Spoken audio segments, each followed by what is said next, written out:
Soyons saints, en partenariat avec Magnificat. En ce 9 novembre, nous fêtons les Théodores. La basilique du Latran est la cathédrale du pape en tant qu'il est évêque de Rome. Elle a été érigée par l'empereur Constantin vers 320, en ces quelques années d'euphorie que connut l'Église au sortir de la grande persécution, avant d'être secouée par la crise de l'arianisme qui niait la divinité du Seigneur Jésus-Christ. C'est alors qu'on vit surgir dans toutes les villes des églises vers lesquelles convergeaient les foules joyeuses pour en faire la dédicace. La basilique du Latran a vu se dérouler, depuis 17 siècles, bien des événements.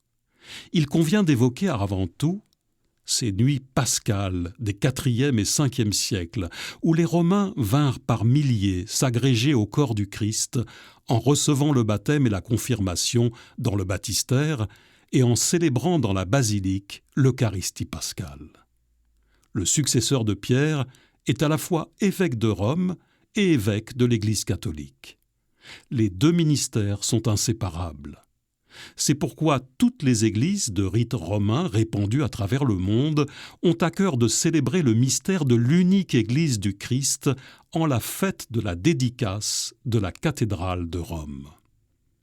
Considérée comme la mère de toutes les églises du monde, la célébrer spécialement chaque année est pour notre Église un signe de dévotion et d'unité avec le siège de Pierre.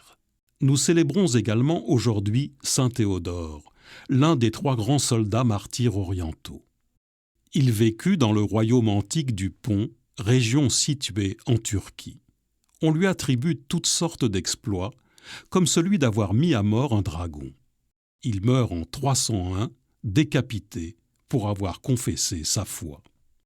Seigneur, nous te confions notre Église, et nous te prions pour le pape François, dont nous voulons suivre l'enseignement, lui qui nous appelle sans cesse à prier. Nous pouvons commencer notre journée par suivre ses conseils. Tout d'abord, en remerciant le Seigneur pour cette journée qui commence et en la lui confiant.